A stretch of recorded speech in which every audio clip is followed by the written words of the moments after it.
অনেককাল আগের কথা। নীল জলরাশির মায়া নদীর তীরে ছোট একটি গ্রাম। সেই গ্রামের শেষ প্রান্তে একটি জীর্ণ কুঁড়েঘরে বাস করত আলী আর তার বৃদ্ধা মা। আলীর বাবা মারা যাওয়ার পর থেকে অভাব তাদের নিত্যসঙ্গী। ভাঙা ঘরের ফুটো দিয়ে বর্ষায় জল পড়ে আর শীতে হাড় কাঁপানো বাতাস ঢোকে।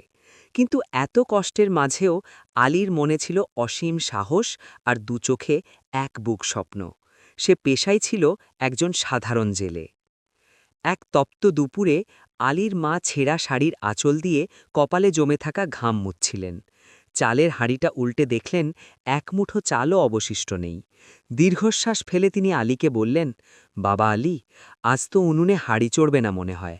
ঘরে যে চালটুকু ছিল তাও শেষ।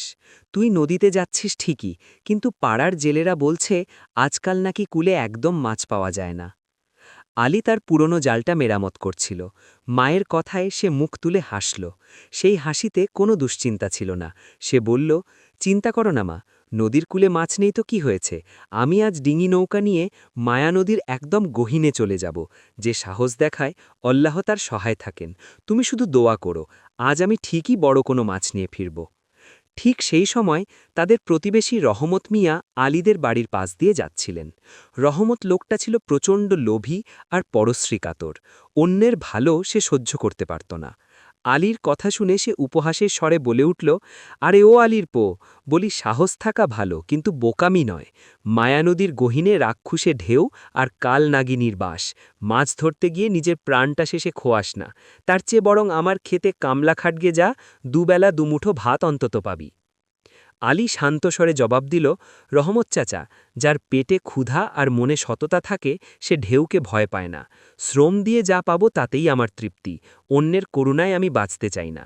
রহমত একটা ভেংচি কেটে বিড়বিড় করতে করতে নিজের বাড়ির দিকে চলে গেল। গহীন নদীতে সেই অদ্ভুত মাছ। আলী তার ছোট নৌকাটি নিয়ে মাঝ নদীতে পাড়ি জমাল। নদীর কূল থেকে দূরে যেতে যেতে একসময় সে এমন এক জায়গায় পৌঁছল যেখানে জল গাঢ় নীল এবং থমথমে। চারিদিকে নিস্তব্ধতা, শুধু দাঁড় টানার শব্দ। সকাল গড়িয়ে দুপুর হল, দুপুর পেরিয়ে বিকেল। আলী বারবার জাল ফেলছে, কিন্তু প্রতিবারই জাল শূন্য হয়ে ফিরে আসছে। আলীর কপালে চিন্তার রেখা ফুটে উঠল। সে মনে মনে ভাবল, মা বাড়িতে না খেয়ে বসে আছেন, খালি হাতে ফিরলে মায়ের মুখটা ম্লান হয়ে যাবে। সে আরও গভীর জলের দিকে নৌকা চালাল। হঠাৎ আকাশের রং বদলে গেল। জল কিছুটা উত্তাল হয়ে উঠল। আলী শেষবারের মতো তার সর্বশক্তি দিয়ে জাল ছুঁড়ে মারল। কিছুক্ষণ পর জাল টানতে গিয়ে সে অবাক হয়ে দেখল জালটা অস্বাভাবিক ভারী। সে প্রাণপণ শক্তিতে জাল টেনে নৌকায় তুলল। আর তখনই এক অলৌকিক দৃশ্য দেখল সে। জালের ভেতরে কোনো সাধারণ রুই কাতলা নয়, ছটফট করছে একটি অপূর্ব সুন্দর সোনালি রঙের মাছ। মাছটির শরীর থেকে যেন স্নিগ্ধ আলো বের হচ্ছে। আলী যখন মাছটির দিকে হাত বাড়াল তখনই ঘটল এক বিস্ময়কর ঘটনা। মাছটি মানুষের গলায় কথা বলে উঠল। কাতর স্বরে মাছটি বলল, অহে সাহসী যুবক, আমায় মেরো না। আমি সাধারণ কোনো মাছ নই। আমাকে আবার নদীর জলে ছেড়ে দাও। তুমি যদি আজ আমায় মুক্তি দাও, তবে একদিন আমি তোমার এই মহানুভবতার প্রতিদান দেব। আলী স্তম্ভিত হয়ে গেল। কয়েক মুহূর্তের জন্য তার মনে হলো সে স্বপ্ন দেখছে। তার খুব খিদে পেয়েছিল। ঘরে মা না খেয়ে বসে আছেন। এই সোনালি মাছটাকে বাজারে বিক্রি করলে সে অনেক টাকা পেত। কিন্তু মাছটির কান্না ভেজা চোখ দেখে আলীর মন গলে গেল। সে ভাবল, আমি মানুষ হয়ে একটি অবোধ প্রাণীর প্রাণভিক্ষা অবজ্ঞা করতে পারি না। রিজিকে থাকলে মাছ অন্যভাবেও জুটবে। সে পরম মমতায় মাছটিকে হাতে তুলে বলল, যাও, তুমি মুক্ত। তোমার মতো সুন্দর প্রাণীকে আমি নিজের স্বার্থে মারতে পারব না। জল স্পর্শ করতেই সোনালি মাছটি একটি উজ্জ্বল রেখা তৈরি করে গভীরে হারিয়ে গেল। আলী শূন্য হাতেই বাড়ির দিকে রওনা দিল। পুরস্কার ও বিস্ময়। সন্ধ্যায় যখন আলী বাড়ি ফিরল, আলীর অধীর আগ্রহে অপেক্ষা করছিলেন। আলী সব কথা খুলে বলল। মা কোনো রাগ করলেন না, বরং বললেন, ভালো করেছিস বাবা, জীবজন্তুর উপর দয়া করা মহৎ কাজ। আমরা না হয় আজ রাতটা জল খেয়েই কাটিয়ে দেব। ঠিক সেই মুহূর্তে উঠোনে একটি তীব্র আলোর ঝলকানি দেখা গেল। ভ্যাপসা গরমের মাঝেও একটি শীতল সুগন্ধি বাতাস বইতে লাগল। মা আর ছেলে ভয়ে একে অপরকে জড়িয়ে ধরল। সেই আলোর মাঝখান থেকে আবির্ভূত হলেন এক সুন্দরী রূপবতী নারী, যার পোশাকটি ছিল রূপালী ঢেউয়ের মতো আর মাথায় ছিল মুক্তার মুকুট। আলী ভয়ার্থ কণ্ঠে জিজ্ঞাসা করল, কে কে আপনি? জলপরী মৃদু হেসে উত্তর দিল, আমি মায়ানদীর জলপরী, ওই সোনালি মাছটি ছিলাম আমি ছদ্মবেশে মানুষের দয়া পরীক্ষা করছিলাম। আজ পর্যন্ত বহু জেলে আমায় ধরেছে, কিন্তু কেউ দয়া করেনি, সবাই আমায় মেরে বড়লোক হতে চেয়েছে, কিন্তু তুমি নিজে ক্ষুধার্ত হয়েও আমার প্রাণ বাঁচিয়েছ, আমি তোমার উপর সন্তুষ্ট। জলপরী তার জাদুদণ্ডটি ঘোরাতেই আলীর পুরনো ডালাটি হীরা, জহরত আর স্বর্ণ মুদ্রায় ভরে গেল। জাদুকরী সুরে পরী বলল, এগুলো তোমার সততা আর দয়ার পুরস্কার, আজ থেকে তোমার আর তোমার মায়ের কোনো অভাব থাকবে না। মুহূর্তের মধ্যেই জলপরী বিলীন হয়ে গেল। লোভনের রহমতের লোভ ও বিপর্যয়। আলীর রাতারাতি এই বড়লোক হওয়ার খবর চাপা থাকল না। কয়েক মাস পর আলীর ভাঙা ঘরের জায়গায় এক বিশাল অট্টালিকা তৈরি হল। গ্রামের মানুষ অবাক হয়ে দেখল, আলী এখন অনেক বড় ধনী, কিন্তু তার স্বভাব আগের মতোই বিনয়ী। রহমত ঈর্ষায় জ্বলছিল।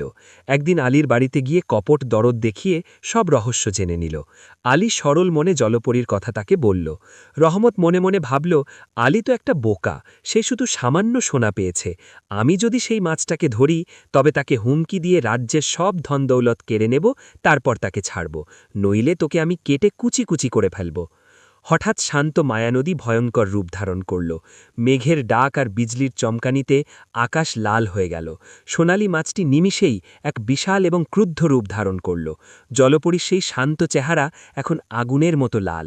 সে গর্জে উঠে বলল, ওরে নরাধম, লোভ তোকে অন্ধ করে দিয়েছে। আলী আমাকে দয়া করেছিল নিঃস্বার্থভাবে, আর তুই এসেছিস সওদা করতে। দয়া আর লোভ এক জিনিস নয়। রহমত ভয়ে কাঁপতে কাঁপতে ক্ষমা চাইল, কিন্তু ততক্ষণে অনেক দেরি হয়ে গেছে। জলপরী বলল, তোর মতো লোভী মানুষকে শাস্তি দেওয়াই আমার ধর্ম। প্রচণ্ড ঢেউয়ের ধাক্কায় রহমতের বড় নৌকাটি ক্রোতকুটের মতো ভেঙে গেল। রহমত কোনো মতে হাবুডুবু খেয়ে তীরের দিকে ফিরতে চাইল। ঝড়ের তাণ্ডবে সেদিন তার ঘর, বাড়ি, সহায় সম্বল সব ধূলিসাৎ হয়ে গেল। উপসংহার: প্রাপ্তি ও শিক্ষা। পরের দিন সকালে গ্রামের মানুষ দেখল, রাস্তার ধারে কাদামাখা শরীরে রহমত পড়ে আছে। সে এখন পথের ভিখারি। আলীর পা জড়িয়ে ধরে সে হাউমাউ করে কাঁদতে লাগল। আলী তাকে তুলে এনে সেবা করল এবং নিজের বাড়িতে আশ্রয় দিল। রহমত বুঝতে পারল, অন্যের সম্পদে ঈর্ষা করা আর অতিরিক্ত লোভ করা মানুষকে ধ্বংসের দিকে নিয়ে যায়। সে তওবা করল যে আর কোনোদিন লোভ করবে না। গ্রামের মায়ানদী আগের মতোই বয়ে চলতে লাগল, কিন্তু মানুষের মুখে মুখে এই কাহিনীটি রয়ে গেল একটি মহান শিক্ষা হিসেবে। সততা আর দয়া মানুষকে মহান করে, আর লোভ মানুষকে ধ্বংস করে। আরও একটি গল্প বলি। এক নিভৃত পল্লীর শেষ প্রান্তে জীর্ণ এক কুঁড়েঘর। সেই ঘরে বাস করে কিশোর আলী আর তার বিধবা মা। আলীর বাবা মারা যাওয়ার সময় রেখে গেছেন একরাশ ঋণ আর পাহাড় সম অভাব। কিন্তু আলীর মা কখনো অভাবকে অভাব বুঝতে দেননি। তিলে তিলে স্নেহ দিয়ে বড় করেছেন একমাত্র ছেলেকে। কিন্তু হঠাৎ একদিন এক কালবৈশাখী ঝড়ের মতো আলীর সংসারে নেমে আসে দুর্যোগ। আলীর মা আক্রান্ত হন এক রহস্যময় মরণ ব্যাধিতে। তীব্র জ্বরে শরীর পুড়ে যাচ্ছে মায়ের, ঘন ঘন কাশিতে বুক ফেটে যাওয়ার উপক্রম। আলী শিয়রে বসে বিনিদ্র রজনী পার করছে। কখনো কপালে জলপট্টি দিচ্ছে, কখনো স্রষ্টার কাছে প্রার্থনা করছে। গ্রামের প্রবীণ কবিরাজ দাদু নাড়ি টিপে দীর্ঘশ্বাস ফেললেন। তার অভিজ্ঞ চোখ বলছে, সময় ফুরিয়ে আসছে। আলী অশ্রুভেজা চোখে জিজ্ঞেস করল, দাদু, মা কি আর চোখ মেলবে না? আমার যে মা ছাড়া আর কেউ নেই। কবিরাজ দাদু গম্ভীর হয়ে বললেন, আলী, সাধারণ কোনো গাছগাছালি বা ওষুধি লতায় এই রোগ সারার নয়। একে বলে কালজ্বর। এর একমাত্র প্রতিষেধক হল সঞ্জীবনী ফুল, যা এই বসুমতী থেকে প্রায় হারিয়ে গেছে। কেবল এক জায়গায় তা পাওয়া সম্ভব, কিন্তু সে বড় দুর্গম পথ। আলী দৃঢ়স্বরে বলল, আপনি শুধু জায়গার নাম বলুন দাদু, আমি পাতালে যেতে হলেও যাব। কবিরাজ জানালেন, বহু দূরের সেই রহস্যময় মায়া বনের কথা, যেখানে গাছেরা কথা বলে, যেখানে অন্ধকার দিনের বেলাতেও রাজত্ব করে। সেখানে কোনো এক গোপন ঝর্ণার ধারে ফোটে এই লাল সঞ্জীবনী ফুল। কিন্তু সেই বনে যারা গেছে, খুব কম মানুষই সুস্থ শরীরে ফিরে এসেছে। বন্য জন্তুর চেয়েও সেখানে বড় ভয় হল মায়ার খেলা। যাত্রা শুরুর পথে বাধা। আলী যখন ঘর থেকে বের হওয়ার প্রস্তুতি নিচ্ছিল, ঠিক তখনই সেই জীর্ণ আঙিনায় পদধূলি পড়ল গ্রামের উদ্ধত ও অহংকারী জমিদার মোবারক মিয়ার। হাতে দামি ছড়ি, পরনে রেশমি কুর্তা। তিনি এসেছেন পাওনা 10 টাকা আদায় করতে। আলী বিনীতভাবে বলল, জমিদার মশাই, আমার মা মৃত্যুশয্যায়। আমি মায়াবনে যাচ্ছি সঞ্জীবনী ফুল আনতে। আমি ফিরে এসে আপনার প্রতিটি পয়সা শোধ করে দেব। মোবারক হা হা করে হেসে উঠলেন। মায়াবন? আরে গাধা, ওখানে গেলে তোর হাড়গোড়ও খুঁজে পাওয়া যাবে না। আমার টাকাটা কি তবে যমরাজ শোধ করবে? বলি, মায়াবন জয় করতে যাওয়ার আগে নিজের পকেটের অবস্থাটা একবার দেখ। আলী কোনো উত্তর দিল না। সে জানে দম্ভের চেয়ে কর্ম বড়। সে মায়ের কপালে শেষবারের মতো একটা চুমু খেয়ে তুন ভর্তি তীর আর হাতে ধনুক নিয়ে অজানার উদ্দেশ্যে পা বাড়াল। মায়াবনের গোলকধাঁধা ও দয়ার পরীক্ষা। কয়েকদিন হেঁটে আলী পৌঁছল মায়াবনের সীমান্তে। বনের ভেতর পা দিতেই চারদিকের আবহাওয়া বদলে গেল। লতাগুল্মগুলো যেন জীবন্ত সাপের মতো তার পায়ে জড়িয়ে ধরতে চাইছে। অদ্ভুত সব পাখির ডাক আর নেপথ্যে ঝিঝি পোকার শব্দে কান ঝালাপালা হওয়ার জোগাড়। কিন্তু আলীর চোখে কেবল মায়ের অসুস্থ মুখচ্ছবি ভাসছে। হঠাৎ এক নিঝুম ঝোপের আড়াল থেকে সে শুনতে পেল এক করুণ আর্তনাদ। আলী কৌতূহলী হয়ে এগিয়ে গিয়ে দেখল এক রক্তাভ কাঁটা ঝোপের মাঝে আটকা পড়েছে নীল রঙের এক অপূর্ব সুন্দর পাখি। পাখিটির ডানা ক্ষত বিক্ষত, শরীর থেকে চুইয়ে রক্ত পড়ছে। আলী বুঝতে পারল এটা কোনো সাধারণ শিকারী পাখির কাজ নয়, বরং বনের মায়াবী কাঁটায় সে বিদ্ধ হয়েছে। আলী জানত তার সময় কম, সূর্য ডোবার আগেই তাকে ফুল খুঁজে পেতে হবে। কিন্তু তার ভেতরকার মানুষত্ব তাকে থামিয়ে দিল। সে নিজের হাত দিয়ে কাঁটা সরাতে লাগল। তীক্ষ্ণ কাঁটায় আলীর নিজের হাত ফেটে রক্ত বেরোতে লাগল, কিন্তু সে ভ্রুক্ষেপ করল না। অতি যত্নে পাখিটিকে উদ্ধার করে নিজের গামছা ছিঁড়ে ডানা বেঁধে দিল। পাখিটি মানুষের গলায় বলে উঠল, হে যুবক, তোমার হৃদয়ে দয়া আছে। এই বিপদের বনে তুমি নিজের রক্তের বিনিময়ে আমাকে বাঁচালে। আমি তুষ্ট হয়েছি। মুহূর্তের মধ্যে পুরো বন এক অপার্থিব আলোয় ভরে গেল। নীল পাখিটির অবয়ব পরিবর্তন হয়ে সেখানে আবির্ভূত হলেন দেবী প্রতিম এক নারী। তিনি মায়াবনের বনদেবী। আলী শ্রদ্ধায় নতজানু হল। দেবী বললেন, আলী, তোমার মাতৃভক্তি আর জীবের প্রতি দয়া আমাকে মুগ্ধ করেছে। তুমি যা খুঁজছ তা ওই পাহাড়ের গুহায় আছে। এই নাও সঞ্জীবনী ফুল, আর এই নাও একটি স্বর্ণ বীজ। এটি তোমার উঠোনে পুঁতে দিও। আলী দেবীকে প্রণাম জানিয়ে ফুল আর বীজ নিয়ে বাতাসের বেগে বাড়ির দিকে রওনা হল। সুখ ও ঈর্ষার দ্বন্দ্ব। বাড়িতে ফিরে সঞ্জীবনী ফুলের রস মায়ের মুখে দিতেই ঘটল অলৌকিক কাণ্ড। কয়েক মিনিটের মধ্যে মায়ের জ্বর ছেড়ে গেল। শরীরে ফিরে এলো নবযৌবনের সতেজতা। মা আলীকে জড়িয়ে ধরে কাঁদতে লাগলেন। পরের দিন সকালে আলী দেবীর দেওয়া সেই বীজটি উঠোনে পুঁতে দিল। অবিশ্বাস্যভাবে বিকেলের মধ্যেই সেখানে একটি সুন্দর বৃক্ষ জন্মাল, যার ডালে ডালে সাধারণ ফলের বদলে ঝুলছে খাঁটি সোনার মোহর। আলীর দুঃখের দিন ঘুচে গেল। সে সোনার মোহর দিয়ে গ্রামের দরিদ্র মানুষের সাহায্য করতে লাগল। কিন্তু এই খবর পৌঁছল জমিদার মোবারকের কানে। তার চোখে হিংসার আগুন জ্বলে উঠল। সে ভাবল, আলী যদি একটা পাখিকে বাঁচিয়ে এত সোনা পায়, তাহলে আমি যদি অনেক পাখি বাঁচাই বা দেবীকে তুষ্ট করি, তাহলে আমি পৃথিবীর সেরা ধনী হব। অহংকারের পতন। লোভের বশবর্তী হয়ে মোবারক তার লাঠিয়াল বাহিনী নিয়ে মায়াবনে প্রবেশ করল। সে মনে মনে ভাবছিল সে দেবীকে বাধ্য করবে তাকে ধনসম্পদ দিতে। বনের ভেতর সে দেখতে পেল এক জরাজীর্ণ বৃদ্ধাকে। বৃদ্ধা তৃষ্ণায় কাতর হয়ে মাটির ওপর পড়ে আছেন। বৃদ্ধা ক্ষীণ কণ্ঠে বললেন, বাবা জমিদার, আমাকে এক ফোঁটা জল দাও, বড় তৃষ্ণা পেয়েছে। মোবারক রাগে ফেটে পড়ল। সরো বুড়ি, আমার পথ ছাড়ো। আমি এসেছি সোনার খোঁজে, আর তুমি এসেছ জল চাইতে? আমার কাছে কোনো জল নেই। খবরদার, আমার দামি পোশাকে যেন তোমার নোংরা হাত না লাগে। বলে সে বৃদ্ধাকে ধাক্কা দিয়ে সরিয়ে দিল। তৎক্ষণাৎ আকাশ কালো হয়ে এলো। শুরু হলো প্রলয়ঙ্করী গর্জন। বৃদ্ধা তার ছদ্মবেশ ছেড়ে বনদেবীর রুদ্র মূর্তিতে আবির্ভূত হলেন। তার চোখ দিয়ে যেন আগুন ঝরছে। দেবী গর্জে উঠলেন, ওরে নরাধম, তুই এসেছিস মায়াবনের পরীক্ষা দিতে? তোর হৃদয়ে কোনো দয়া নেই, কেবল আছে পাপের লোভের বিষ।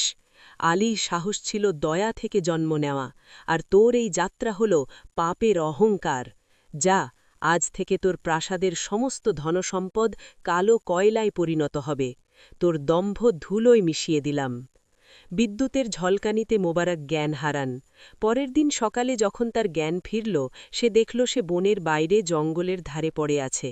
দৌড়ে প্রাসাদে গিয়ে দেখে তার সোনার মোহরের সিদ্দুকগুলো পাথুরে কয়লায় ভর্তি। তার সাজানো বাগান পুড়ে ছাই। সে মুহূর্তেই পথের ভিখারি হয়ে গেল। উপসংহার: ক্ষমার আদর্শ। কয়েক মাস পর আলীর বাড়ির উঠোনে বসে মা আর ছেলে অভাবী মানুষদের খাবার বিলাচ্ছে। এমন সময় এক মলিন পোশাকের বৃদ্ধ জীর্ণ দেহে সেখানে এসে দাঁড়াল। আলী চিনতে পারল, এ তো সেই প্রতাপশালী জমিদার মোবারক। তার চোখে এখন দম্ভের বদলে অশ্রু। মোবারক আলীর পায়ে লুটিয়ে পড়ে বললেন, বাবা আলী, আমাকে ক্ষমা করো। অহংকার আমার সব কেড়ে নিয়েছে। আমি বুঝতে পারিনি যে মানুষের সেবাই পরম ধর্ম। আলী তাকে জড়িয়ে ধরে তুলে বসাল। সে তার মাকে বলল, মা, মানুষ যখন ভুল বুঝতে পারে তখন সে আর শত্রু থাকে না। আলী তার বিশাল সম্পদের এক অংশ দিয়ে মুবারককে সাহায্য করল এবং তাকে নিজের বাড়িতে আশ্রয় দিল। পুরো গ্রাম এক নতুন শিক্ষার আলোয় আলোকিত হল। সবাই আরও একটি গল্প বলি। বহু বছর আগের কথা। এক নিবিড় অরণ্যের কোল ঘেঁষে ছিল একটি ছোট্ট গ্রাম। সেই গ্রামের শেষ প্রান্তে এক জীর্ণ কুঁড়েঘরে বাস করত কাঠুরে আলী আর তার স্ত্রী আমিনা। আলীর সহায় সম্বল বলতে ছিল কেবল একটি ধারালো কুড়াল আর এক বুক সততা। প্রতিদিন ভোরে সে পাহাড়ে যেত কাঠ কাটতে, আর সন্ধ্যায় সেই কাঠ বাজারে বিক্রি করে যা সামান্য চাল ডাল জুটত তা দিয়েই চলত তাদের টানাটানির সংসার। এক রৌদ্রোজ্জ্বল সকালে আলী যখন তার কুড়ালটি শান দিচ্ছিল, তখন তার স্ত্রী আমিনা একটি পুরনো গামছায় দুটি শুকনো রুটি আর সামান্য লবণ বেঁধে দিচ্ছিল। আলীর চোখে মুখে ছিল দুশ্চিন্তার ছাপ। আমিনা বলল, তুমি এত চিন্তা করো না গো, আল্লাহ ভরসা। ঠিক সেই সময় চিবিয়ে চিবিয়ে কথা বলতে বলতে আলীর আঙিনায় এসে দাঁড়াল গ্রামের কুটিল মহাজন কদ্দুস। কদ্দুস ছিল মেদবহুল, চোখে ধূর্ত চাউনি আর পরনে দামি পিরান। সে সুদে টাকা ধার দিত আর গরিবদের শোষণ করত। কদ্দুস তাচ্ছিল্যের হাসি হেসে বলল, ওহে আলী মিয়া, বলি সকাল সকাল কুড়াল সানাচ্ছ যে বড়। সারাদিন তো ওই কাঠ কেটেই মরলে, কিন্তু আমার গত মাসের ধারের 5টা টাকা তো শোধ করতে পারলে না। তোমার মতো অপদার্থকে টাকা ধার দেওয়াই আমার ভুল হয়েছে। আলী বিনীতভাবে মাথা নিচু করে বলল, মহাজন মশাই, আপনি তো জানেন আমার রোজগার কত সামান্য। তবে আপনি চিন্তা করবেন না, আজ আমি মায়া পাহাড়ের গভীর অঞ্চলের দিকে যাব। শুনেছি ওখানে খুব দামি কাঠ পাওয়া যায়। বেশি কাঠ বেচে আজই আপনার টাকা শোধ করে দেব।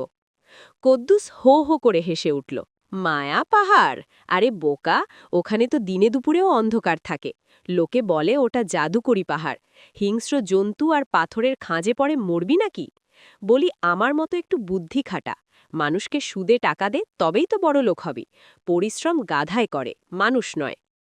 আলী শান্ত কিন্তু দৃঢ় কণ্ঠে উত্তর দিল, মহাজন মশাই, যে উপার্জনে মানুষের চোখের জল মিশে থাকে সেই টাকা আমার চাই না। আমার পরিশ্রমের ঘাম আমাকে রাতে শান্তির ঘুম দেয়। অন্যের রক্তচোষা টাকায় কোনো বরকত নেই। আলীর কথা শুনে কদ্দুস রেগে গজগজ করতে করতে চলে গেল। আলীও আল্লাহর নাম নিয়ে রওনা হল মায়া পাহাড়ের দিকে। দ্বিতীয় পরিচ্ছেদ: মায়া পাহাড়ের রহস্য ও দয়ার পরীক্ষা। মায়া পাহাড়ের পথ বড়ই দুর্গম। চারদিকে বিশাল বিশাল পাথর আর আকাশচুম্বী গাছ। পাহাড়ের গভীরে যেতেই চারপাশ নিস্তব্ধ হয়ে এলো, যেন বাতাসও এখানে কথা বলতে ভয় পায়। আলী ক্লান্তি ভুলে এক মনে কাঠ কাটছিল। হঠাৎ এক অদ্ভুত গোঙানির শব্দ তার কানে এলো। আলী কুড়া ছামিয়ে কান পাতল। শব্দটা পাহাড়ের এক কোণ থেকে আসছিল। আলী শব্দ লক্ষ্য করে কিছুটা এগিয়ে যেতেই দেখল এক বীভৎস দৃশ্য। এক বিশাল আকৃতির পাথরের নিচে এক বৃদ্ধের পা চাপা পড়ে আছে। বৃদ্ধের চুল দাড়ি ধবধবে সাদা, পরনে জীর্ণ বসন। যন্ত্রণায় বৃদ্ধের মুখ নীল হয়ে গেছে।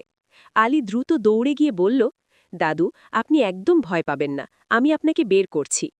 আলী তার সর্বশক্তি দিয়ে পাথরটি সরানোর চেষ্টা করল, কিন্তু পাথর এক চুলও নড়ল না। শেষমেশ সে বুদ্ধি বলে একটি শক্ত গাছের ডালকে লিভারের মতো ব্যবহার করল। নিজের গায়ের সমস্ত শক্তি আর প্রাণের ঝুঁকি নিয়ে আলী পাথরটি সরিয়ে বৃদ্ধকে মুক্ত করল। বৃদ্ধ দীর্ঘশ্বাস ফেলে ঘাসের উপর শুয়ে পড়লেন। আলী তার গামছা থেকে শুকনো রুটি দুটো বের করে বৃদ্ধের সামনে ধরল। সে বলল, দাদু, আপনি ৩ দিন ধরে এখানে পড়ে আছেন, এই রুটি দুটো খেয়ে নিন। বৃদ্ধ রুটি দুটো হাতে নিয়ে গোগ্রাসে খেলেন। খাওয়া শেষ হতেই এক অলৌকিক কাণ্ড ঘটল। হঠাৎ পাহাড়ের বুক চিরে এক তীব্র সোনালি আলো বিচ্ছুরিত হল। বাতাসের শব্দে যেন বাঁশির সুর বেজে উঠল। আলীর চোখের সামনে সেই দুর্বল বৃদ্ধ এক জ্যোতির্ময় মায়াবী রূপ ধারণ করলেন। তার শরীরের চারপাশে এক স্বর্গীয় আভা দেখা দিল। বৃদ্ধ গম্ভীর কণ্ঠে বললেন, সাহসী যুবক, আমি কোনো সাধারণ মানুষ নই, আমি এই মায়া পাহাড়ের রক্ষক, পাহাড় বুড়ো। আমি যুগের পর যুগ ধরে মানুষের মনের সততা পরীক্ষা করি। হাজার হাজার মানুষ এই পাহাড় দিয়ে কাঠ নিতে যায়, কিন্তু কেউ আমার আর্তনাদ শোনেনি। তুমি নিজের প্রাণের পরোয়া না করে পাথর সরিয়েছ, এমনকি নিজের শেষ খাবারটুকু আমাকে দিয়েছ। তোমার হৃদয়ে কোনো লোভ নেই, এসো আমার সাথে। পাহাড়বুড়ো তার হাতের লাঠি দিয়ে পাহাড়ের এক গায়ে আঘাত করলেন। বিকট এক শব্দে পাহাড়ের একটি অংশ দুভাগ হয়ে গেল এবং একটি আলোকিত গুহার পথ খুলে গেল। তৃতীয় পরিচ্ছেদ, হীরক গুহা ও আলীর সততা। গুহার ভেতরে ঢুকতেই আলীর চোখ ধাঁধিয়ে গেল। চারিদিকে হীরা, চুনি, পান্না আর সোনার মোহর স্তূপ করে রাখা। মনে হচ্ছে যেন আসমান থেকে সব নক্ষত্ররে গুহার মেঝেতে নেমে এসেছে। পাহাড়বুড়ো বললেন, আলী, এই মায়া পাহাড়ের গুপ্তধন আজ থেকে তোমার জন্য উন্মুক্ত। তবে একটি শর্ত আছে, তুমি শুধু তোমার ওই ছোট গামছায় যতটুকু ধরে ততটুকুই নিতে পারবে, আর গুহা থেকে বের হওয়ার সময় ভুলেও পেছনে ফিরে তাকাবে না। যদি লোভ করে পেছনে তাকাও তাহলে সব সম্পদ পাথর হয়ে যাবে, আর গুহার দরজা চিরতরে বন্ধ হয়ে যাবে। আলী চাইলে অনেক সোনা নিতে পারত, কিন্তু সে তার ছোট গামছায় সামান্য কিছু মোহর আর কয়েকটি হীরা ভরে নিল। সে মনে মনে ভাবল, আমার যতটুকু প্রয়োজন ততটুকুই ভালো। সে পাহাড়বুড়োকে প্রণাম জানিয়ে কোনো দিকে না তাকিয়ে ধীর স্থির পায়ে গুহা থেকে বেরিয়ে এলো। সে বের হওয়া মাত্রই গুহার পথ আবার বন্ধ হয়ে গেল। চতুর্থ পরিচ্ছেদ, লোভের বিষ ও কদ্দুসের চক্রান্ত। কয়েকদিন পর গ্রামের মানুষ অবাক হয়ে দেখল, আলীর সেই ভাঙা কুঁড়েঘরটি এখন একটি সুন্দর পাকা বাড়ি। আলী এখন আর ছেঁড়া কাপড় পরে না, কিন্তু তার আচরণ আগের মতোই নম্র। সে এবং তার স্ত্রী আমিনা প্রতিদিন গরিবদের চাল, ডাল আর কাপড় দান করতে লাগল। মহাজন পদ্দুস এই খবর শুনে ঈর্ষায় নীল হয়ে গেল। সে ভাবল, কালকের ভিখারি আলী আজ এত দান খয়রাত করছে, নিশ্চয়ই ও কোনো যখের ধন পেয়েছে। আমাকে এর রহস্য জানতেই হবে। কদ্দুস নকল বন্ধুত্বের হাসি নিয়ে আলীর বাড়িতে গেল। আরে আলী ভাই, তুমি তো দেখি রাতারাতি রাজা হয়ে গেছ। তা বাবা, এই পুরনো বন্ধুকে কি একটু গোপন কথা বলা যায় না? কিভাবে এত টাকা পেলে? আলী সরল মনে কদ্দুসকে মায়া পাহাড়ের সব কথা খুলে বলল। সে পাহাড়বুড়োর সাহায্য, হীরক গুহা এবং শর্তের কথা কিছুই গোপন করল না। কদ্দুস মনে মনে এক শয়তানি ফন্দি আঁতল। সে ভাবল, আলী তো একটা গাধা, মাত্র এক গামছা সোনা এনেছে। আমি নিয়ে যাব 2টো বিশাল পাটের বস্তা। আমি ওই গুহা থেকে সব হীরা জহরাত তুলে আনব। পঞ্চম পরিচ্ছেদ, লোভের পরিণতি ও ধ্বংস। পরদিন ভোরে কদ্দুস 2টি বিশাল বস্তা নিয়ে মায়া পাহাড়ের উদ্দেশ্যে রওনা হল। সে আলীর শেখানো জায়গায় গিয়ে শুয়ে পড়ল এবং ব্যথায় কাতরানোর ভান করতে লাগল। ওরে বাবারে, আমার পা ভেঙে গেল রে, কে আছিস, আমাকে বাঁচাও! পাহাড় বুড়ো আবির্ভূত হলেন। তিনি কদ্দুসের মনের কালো দিকটা এক পলকে চিনে ফেললেন, কিন্তু তাকেও একটি সুযোগ দেওয়ার সিদ্ধান্ত নিলেন। তিনি কদ্দুসকে হীরক গুহার সামনে নিয়ে গিয়ে বললেন, তুমি ততটুকুই নেবে যতটুকু তোমার 2 হাতে ধরে, আর বের হওয়ার সময় পেছনে তাকাবে না। কদ্দুস গুহায় ঢুকেই হিতাহিত জ্ঞান হারিয়ে ফেলে। সে পাহাড় বুড়োর শর্তকে বুড়ো আঙুল দেখিয়ে তার বিশাল বস্তা দুটোতে পাগলের মতো হীরা আর সোনার মোহর ভরতে লাগল। বস্তা এত ভারী হল যে সে ঠিকমতো হাঁটতেও পারছিল না। ঘামে ভিজে একাকার হয়ে সে কোনো মতে টেনে টেনে বস্তাগুলো গুহার দরজার দিকে নিয়ে এলো। দরজার কাছে আসতেই তার মনে এক কুটিল সন্দেহ জাগল। সে ভাবল, আলী বোধহয় আমাকে সত্যি কথা বলেনি। গুহার ওই অন্ধকার কোণায় মনে হয় আরও বড় কোনো হীরা আছে। বুড়োটা নিশ্চয়ই ওটা আমার কাছ থেকে লুকাচ্ছে। একবার ফিরে দেখি তো। লোভে অন্ধ হয়ে কদ্দুস যেই পেছনে তাকালো, অমনি পুরো পাহাড় এক ভয়ঙ্কর শব্দে কেঁপে উঠল। আকাশের বুক চিরে নীল বিদ্যুৎ চমকে উঠল। পাহাড়বুড়োর গম্ভীর কণ্ঠ নেপথ্যে প্রতিধ্বনিত হল, লোভী ও প্রতারক মানুষ, তুই শর্ত ভেঙেছিস, তোর লোভই তোর ধ্বংসের কারণ হবে। মুহূর্তের মধ্যে কদ্দুসের বস্তার ভেতরের সব হীরা আর সোনা কালো কয়লা আর বিষধর বিছিতে পরিণত হল। কদ্দুস আতঙ্কে চিৎকার করে বস্তা ফেলে গুহা থেকে দৌড়ে বের হল। সে বের হওয়ার সাথে সাথেই গুহার মুখটি চিরতরে বিশাল পাথরে ঢেকে গেল। কদ্দুস শূন্য হাতে ধুলোমলিন অবস্থায় পাহাড়ে দিশাহারা হয়ে ঘুরতে লাগল। উপসংহার: জীবন দর্শন। কয়েক মাস কেটে গেল। মহাজন কদ্দুসের সুদের ব্যবসা লাটে উঠেছে। তার সমস্ত ধনসম্পদ কোনো এক অজ্ঞাত কারণে ছাই হয়ে গেছে। সে এখন পথের ভিখারি। একদিন আলী রাস্তা দিয়ে যাওয়ার সময় দেখল রাস্তার ধারে ছেঁড়া পোশাকে এক বৃদ্ধ বসে কাঁদছে। কাছে গিয়ে দেখল সে আর কেউ নয়, একসময়ের দুর্দণ্ড প্রতাপশালী মহাজন কদ্দুস। আলী ব্যথিত হয়ে কদ্দুসের হাত ধরল। কদ্দুস আলীর পা জড়িয়ে ধরে কাঁদতে কাঁদতে বলল, আলী ভাই, আমাকে ক্ষমা করো। আমার লোভ আমাকে অন্ধ করে দিয়েছিল। আমি পরিশ্রম না করে অন্যের ধন কেড়ে নিতে চেয়েছিলাম, আর আজ আমি নিঃস্ব। পাহাড়বুড়ো আমাকে সঠিক শাস্তিই দিয়েছেন। আলী কদ্দুসকে জড়িয়ে ধরে তুলে দাঁড় করাল। সে বলল, মহাজন মশাই, আপনি আপনার ভুল বুঝতে পেরেছেন, এটাই বড় কথা। বিনা পরিশ্রমে আর লোভ করে যে সম্পদ আসে তা কখনো টেকে না। সততা আর পরিশ্রমের ঘামেই আসল সুখ লুকিয়ে থাকে। চলুন আমার সাথে, আমার জমিতে কাজ করবেন। পরিশ্রম করে দুবেলা ডাল ভাত খাবেন, আপনার আর অভাব হবে না। কদ্দুস সেদিন থেকে আলীর জমিতে কাজ করতে শুরু করল। তার মনের সমস্ত অহংকার ধুলোয় মিশে গেল। গ্রামবাসী শিখল এক বড় শিক্ষা: সততা ও কঠোর পরিশ্রমের ফল সব সময় মিষ্টি হয়, কিন্তু লোভ মানুষকে ধ্বংসের অতল গহ্বরে ঠেলে দেয়। মায়া পাহাড় আজও দাঁড়িয়ে আছে সেই অরণ্যের মাঝে, কিন্তু তার গুপ্তধন কেবল সেই খুঁজে পায় যার হৃদয়ে কোনো লোভ নেই। যা খুঁজছ তা ওই পাহাড়ের গুহায় আছে। এই নাও সঞ্জীবনী ফুল, আর এই নাও একটি স্বর্ণ বীজ।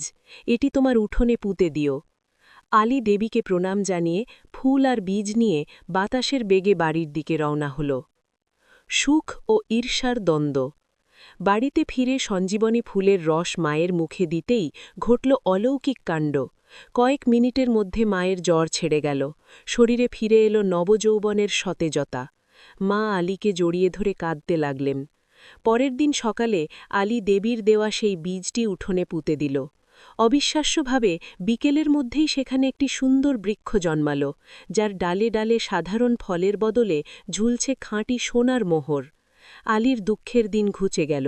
সে সোনার মোহর দিয়ে গ্রামের দরিদ্র মানুষের সাহায্য করতে লাগল। কিন্তু এই খবর পৌঁছল জমিদার মোবারকের কানে।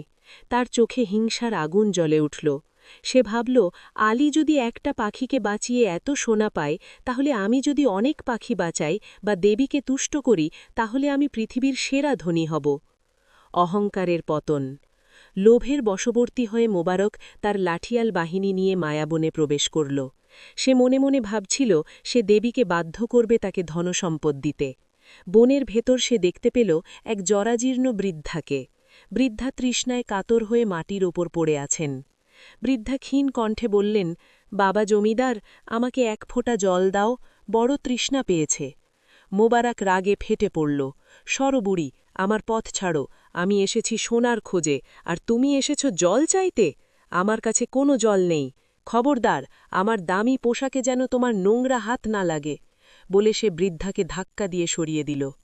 তৎক্ষণাৎ আকাশ কালো হয়ে এলো। শুরু হলো প্রলয়ঙ্করী গর্জন। বৃদ্ধা তার ছদ্মবেশ ছেড়ে বনদেবীর রুদ্র মূর্তিতে আবির্ভূত হলেন। তার চোখ দিয়ে যেন আগুন ঝরছে। দেবী গর্জে উঠলেন, ওরে নরাধম, তুই এসেছিস মায়াবনের পরীক্ষা দিতে? তোর হৃদয়ে কোনো দয়া নেই, কেবল আছে পাপের লোভের বিষ। আলীর সাহস ছিল দয়া থেকে জন্ম নেওয়া, আর তোর এই যাত্রা হল পাপের অহংকার। যা, আজ থেকে তোর প্রাসাদের সমস্ত ধনসম্পদ কালো কয়লায় পরিণত হবে। তোর দম্ভ ধুলোয় মিশিয়ে দিলাম। বিদ্যুতের ঝলকানিতে মোবারক জ্ঞান হারান। পরের দিন সকালে যখন তার জ্ঞান ফিরল, সে দেখল সে বনের বাইরে জঙ্গলের ধারে পড়ে আছে। দৌড়ে প্রাসাদে গিয়ে দেখে তার সোনার মোহরের সিদ্দুকগুলো পাথুরে কয়লায় ভর্তি। তার সাজানো বাগান পুড়ে ছাই। সে মুহূর্তেই পথের ভিখারি হয়ে গেল। উপসংহার: ক্ষমার আদর্শ। কয়েক মাস পর আলীর বাড়ির উঠোনে বসে মা আর ছেলে অভাবী মানুষদের খাবার বিলাচ্ছে। এমন সময় এক মলিন পোশাকের বৃদ্ধ জীর্ণ দেহে সেখানে এসে দাঁড়াল। আলী চিনতে পারল, এ তো সেই প্রতাপশালী জমিদার মোবারক। তার চোখে এখন দম্ভের বদলে অশ্রু। মোবারক আলীর পায়ে লুটিয়ে পড়ে বললেন, বাবা আলী, আমাকে ক্ষমা করো। অহংকার আমার সব কেড়ে নিয়েছে। আমি বুঝতে পারিনি যে মানুষের সেবাই পরম ধর্ম। আলী তাকে জড়িয়ে ধরে তুলে বসাল। সে তার মাকে বলল, মা, মানুষ যখন ভুল বুঝতে পারে তখন সে আর শত্রু থাকে না। আলী তার বিশাল সম্পদের এক অংশ দিয়ে মুবারককে সাহায্য করল এবং তাকে নিজের বাড়িতে আশ্রয় দিল। পুরো গ্রাম এক নতুন শিক্ষার আলোয় আলোকিত হল। সবাই বন্ধুরা, এমন আরো মজাদার নতুন নতুন ভিডিও পেতে আমাদের SY ড্রিম জোন চ্যানেলটি সাবস্ক্রাইব করুন। সবার আগে ভিডিও পেতে বেল আই বাটনে ক্লিক করুন।